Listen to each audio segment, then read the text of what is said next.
This is part 4 of historic auto attractions in Roscoe, Illinois. Next up is the White House exhibit, with a lot of original furniture from the executive mansion throughout its history. These furnishings are from the music room. There's a credenza commissioned by Jackie Kennedy. The furnishings were also from the Kennedy tenure, and the music box and music stand is from the McKinley years. Furnishings from the Red Room include a Truman-era coffee table. The red furnishings were from the Franklin Roosevelt years, and the concert chairs are from the Carter era. This is the Blue Room. The executive desk was from the Arthur administration, and it was used in Arthur's executive office. The gold leaf chairs are Kennedy. The blue three-piece set were from the Eisenhower and Kennedy era. This marble-top coffee table was used in the War Room during the Franklin Roosevelt years. The Green Room has a Truman sideboard. The marble table was given to Truman by General MacArthur. The coffee table was used in the State Dining Room by Eisenhower, and the couch and chairs were gifted to the Eisenhowers from Spain. Here are a bunch of presidential clocks, including ones that belong to FDR, Truman, Eisenhower, Coolidge, Hoover, Taft, Cleveland, and they also have Andrew Jackson's Seth Thomas wall clock that was used in the White House. This clock was presented to General Eisenhower by the exiled Dutch government in honor of the failed Operation Market Garden. This clock was hung in the White House while he was president, but Eisenhower insisted that it not be wound or used at all because it reminded him of the failure. This grandfather clock was given to the Trumans in 1950 by the presiding Senate. It was used in the East Room. This is a pretty incredible piece. This was the War Room's fireplace mantle during the Roosevelt and Truman years. What makes this a very historic relic from the White House is that in 1945, President Harry S. Truman, in the presence of the Secretaries of State and War, signed the order to drop the first atomic bomb on Hiroshima. That was a tough decision and a very consequential one, and that has truly changed the world forever, and that decision was officially approved and enacted right on that mantle. This was Nixon's personally used desk from the White House. This desk was a gift to the White House in 1954 by Governor Maddox of New York, so it was used by the Eisenhowers. This sideboard was gifted to the Trumans by Franklin Furniture in 1946. It was also placed in the War Room. A Tiffany stained glass lamp used by Truman at Camp David. There's also a chair from Truman's Camp David, and Truman's personally used music room chair, and Eisenhower's Army staff chair. A dresser from Theodore Roosevelt's White House, along with a children's couch and chair. These were personally owned by Roosevelt and were used by his children in the White House. This wooden dresser was personally used at the White House during the Eisenhower and Kennedy years, so this was used by Mammy Eisenhower and Jackie Kennedy. Displayed on the dresser are some of Jackie's makeup equipment.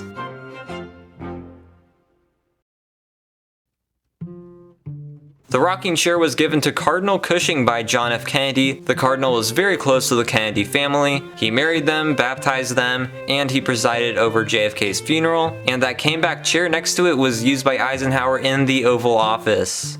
This chair was gifted to Franklin D. Roosevelt by William Morris in 1935, and Roosevelt used this in his personal study. This chair belonged to Dr. Martin Luther King Jr. He purchased it in 1966 and used it at his cabin hideaway where he wrote his final books, like Where Do We Go From Here? And there's also a wax figure of Dr. King. This was the first mechanical sewing machine used at the executive mansion. It was brought in during the Polk administration in 1848.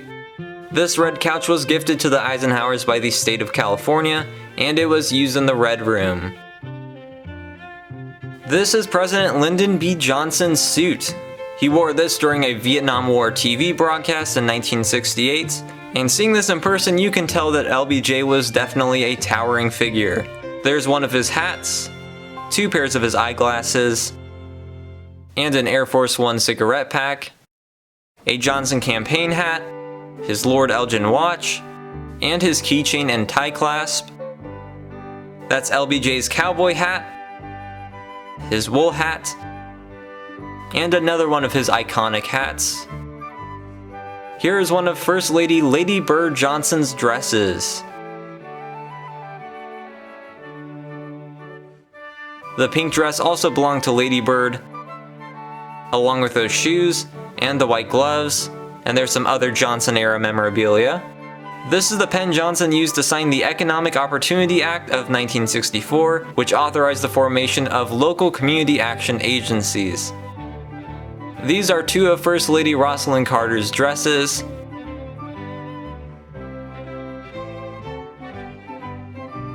And this eagle was made of crushed pecans from the Jimmy Carter Library.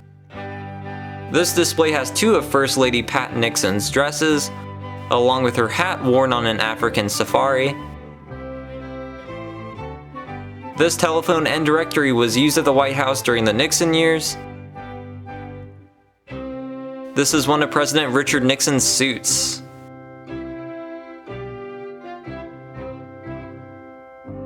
This display contains some very antiquated documentation and a piece of wood taken from George Washington's original casket. He got a new one when he got put in a different tomb at Mount Vernon, and the original casket pieces were sold off as souvenirs. This is a John Quincy Adams Presidential Indian Peace Medal and a James Monroe Presidential Peace Medal. This is a very odd and kind of disturbing life mask of George Washington.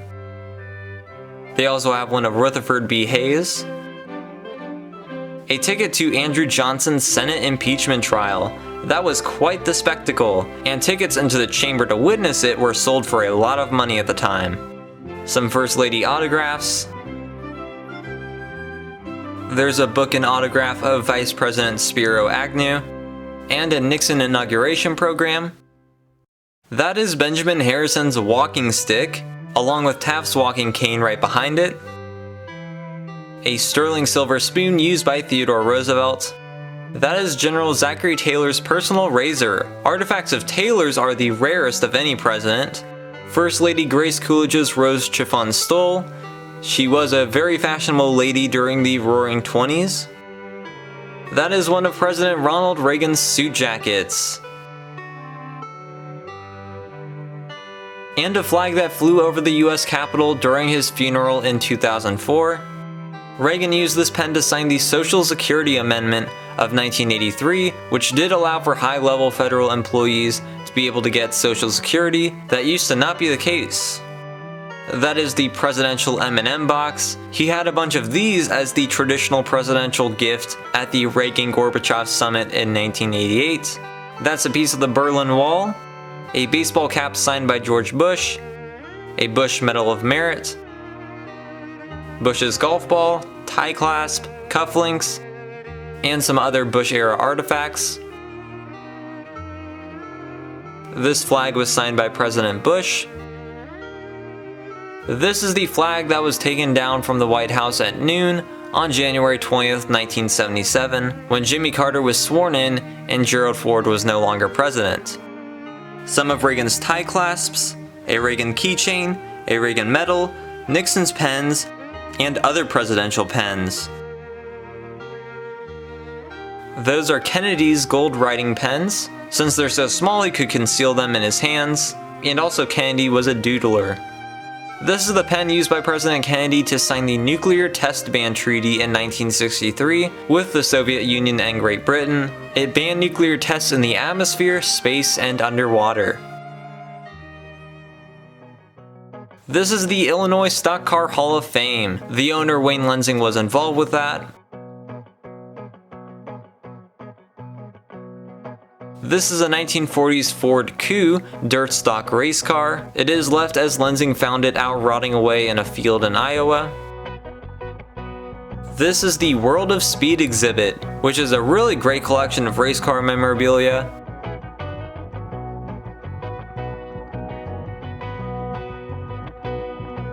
This is Dale Earnhardt's racing suit next to his son Junior's racing suit. This is a 1940s midget racer Hill Gas Flathead V8. This Bud Light GT was driven by Davy Jones. The The blue race car is Tom Sneva's 1977 Indy Car. It was the first car to ever reach 200 miles per hour during the Indy 500, and there's also a 1984 sprint car next to it. This is Joe Amato's 1998 Hemi-powered Top Fuel Dragster. Amato won the NHRA Top Fuel Championship a record 5 times. This is a 1960s slingshot dragster, which was actually very dangerous. This is a 1929 Indy Car, one of the vintage ones that still required a mechanic to drive with it. The 1929 Indy 500 winner was Ray Keech, but he was killed 2 weeks later at a different speedway.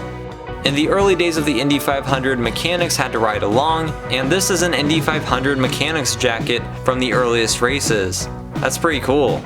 That's a section of blacktop from the original Old Beach and Road racecourse in Daytona Beach that was used before the big Daytona Speedway.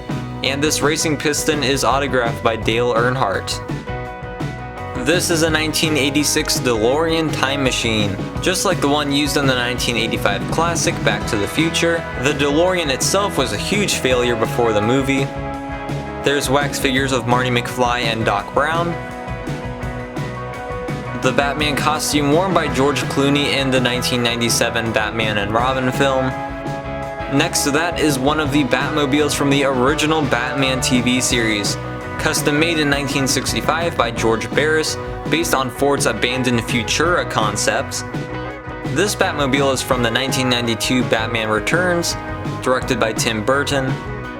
This one does look very Art Deco, which is very cool.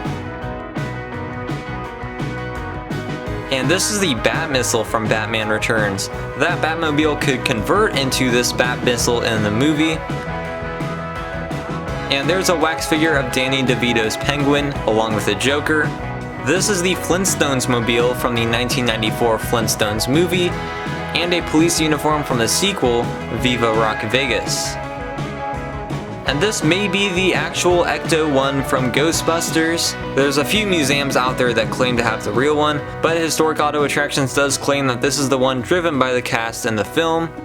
This is a very iconic piece of 80s history. There are wax figures of Archie and Edith Bunker from All in the Family. Louise and George Jefferson wore the skirt suit and jackets in the Jefferson sitcom, which was a spin-off of All in the Family. This is one of the 1950 Mercury pickup trucks from Sanford & Son. There were 3 used in filming the show. And this is a real set from Sanford & Son, used for filming the living room of Sanford's place in Watts. This is a 1964 Ford Galaxie used in the Andy Griffith Show, straight out of Mayberry, North Carolina. It is signed by the cast of the show.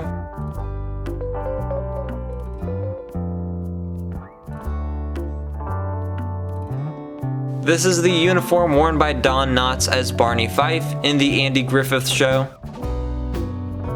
Here are some wax figures of the characters of MASH.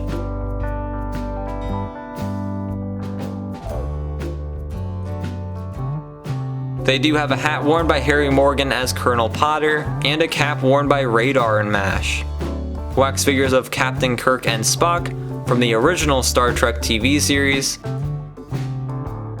There are wax figures of the Fonz, Laverne and Shirley from Happy Days, along with some screen-used clothing.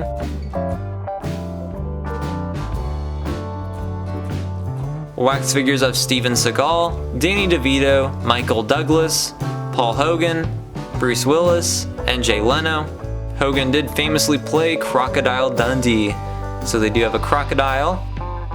I'll say it again, this place has just as many wax figures as an actual museum, plus all the real amazing artifacts.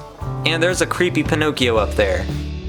This is the family Truckster from Chevy Chase's National Lampoon's Vacation.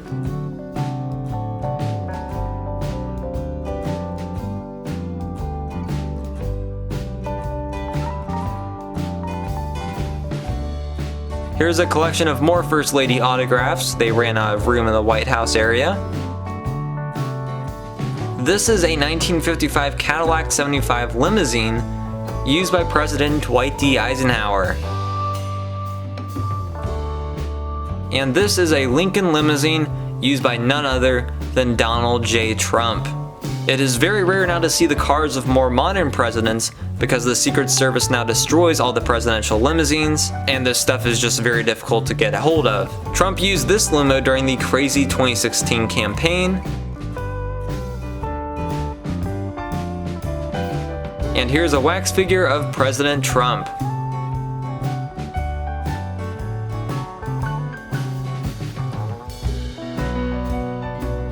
You don't see big artifacts of the current presidents at many places, so this is really neat.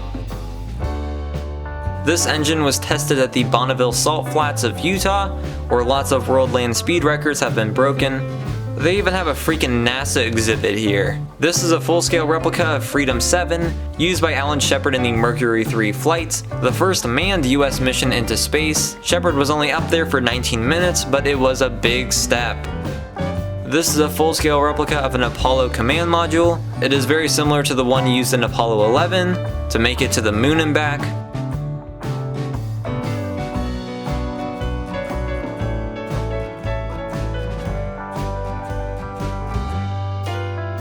That's a main landing gear tire used on Space Shuttle Discovery, perhaps the most experienced space shuttle in history, and I have seen the real thing at the Udvar Hazy Center.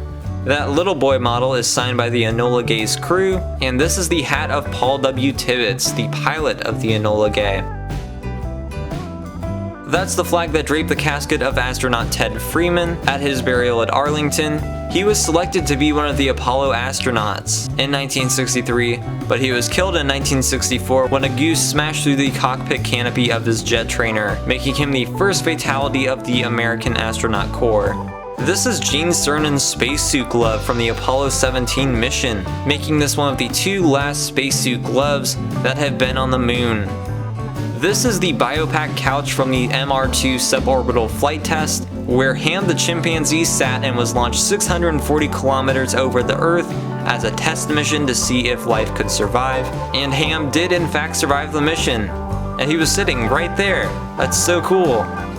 This is Bigfoot, Bob Chandler's 15-foot tall king of the monster trucks, made in 1979.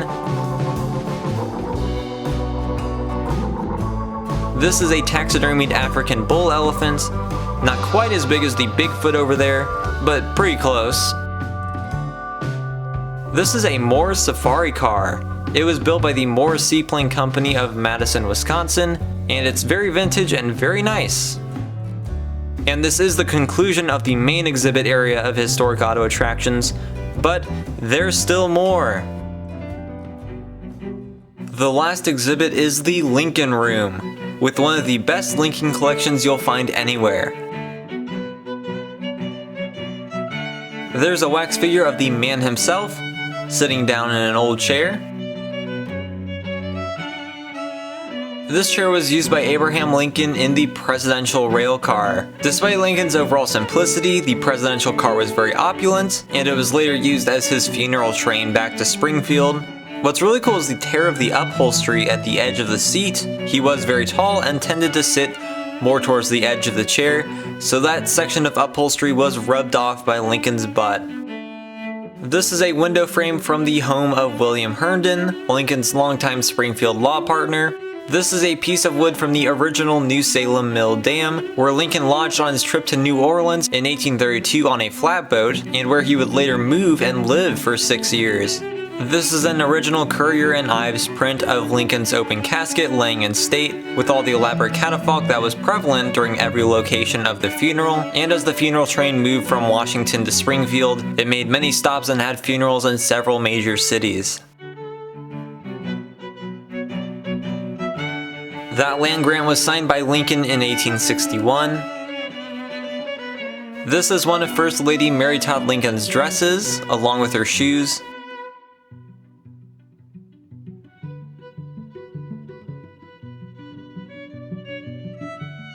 This is Abraham Lincoln's chair that he used at the White House. It was given to him as a gift in 1862 by Franklin Furniture of Illinois, and he used this in his personal study, which is now the Lincoln bedroom.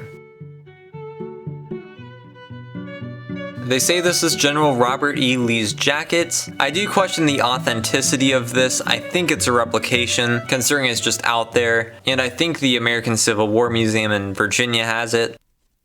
This is a replica of the chair that Lincoln was assassinated in at Ford's Theater. The real one is at the Henry Ford Museum. They do have a fragment of cloth from the real chair that was removed at some point. This is the tribute boot carriage that transported President Abraham Lincoln and Mary Todd Lincoln from the White House to Ford's Theater on that fateful night of April 14th, 1865. Out of all the things in this museum, this in my opinion is one of the most historically important artifacts. I mean, this is the carriage that took Lincoln to his doom at Ford's Theater. He was sitting right there. That's a section of the burial cloth used at Lincoln's burial service at Oak Ridge Cemetery in Springfield. This is Mary Todd Lincoln's mourning skirt. She wore this one when Willie died in 1862, and then she wore it again in 1865 for the death of her husband. This is Mary Todd Lincoln's mourning veil. It would have covered the widow's face while in public. So they have Mary Lincoln and Jackie Kennedy's veils in this one museum. They also have her mourning fan. She did wear Victorian mourning clothes and used mourning accessories for the rest of her life after her husband's death.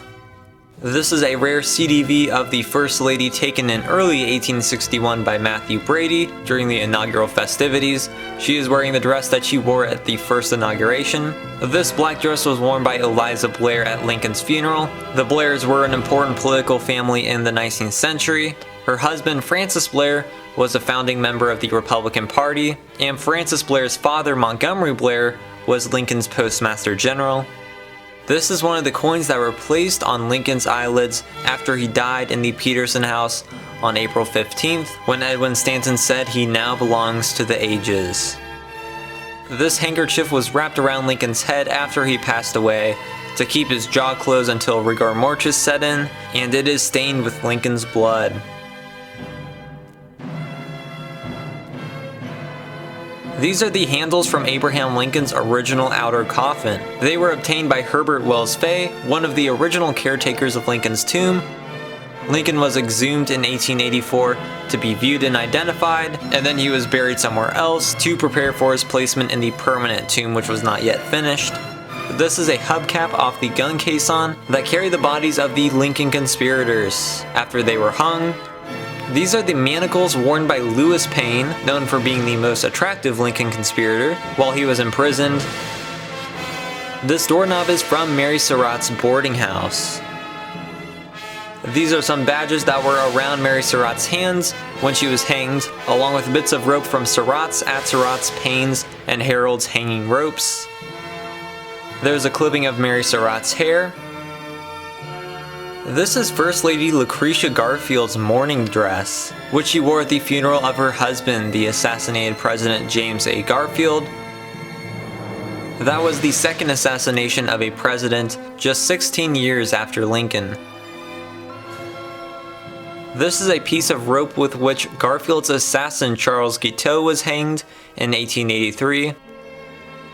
This is also an amazing relic, the 35-star flag that was used at the dedication of the Soldiers National Cemetery at Gettysburg, and it was right there when Lincoln gave his famed Gettysburg Address. It did belong to Master Sergeant Smith Stimmel, who was the bodyguard and flag bearer of President Lincoln at the time, and that's the belt and eagle that was also present with the flag for the Gettysburg Address.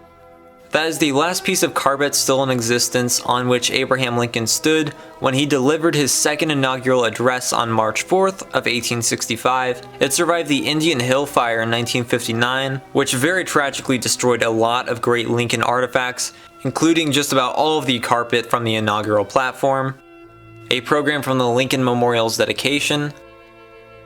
This is a drapery cord from the Lincoln Springfield home that was hung after Lincoln's death. Apparently it was hung to a window curtain in Mr. Lincoln's library. This brick is from the Stewart and Lincoln Law Office building in Springfield. When Lincoln first moved there, he began as the junior partner of John Todd Stewart. And this is the original plaque that used to mark the site of the building. Unfortunately, it no longer stands. This is the Lincoln Family Reed pump organ. Mary Lincoln did play the organ as a pastime, and this does reflect the simplicity of the Lincoln's home. This reed organ was smaller and cheaper than other home organs.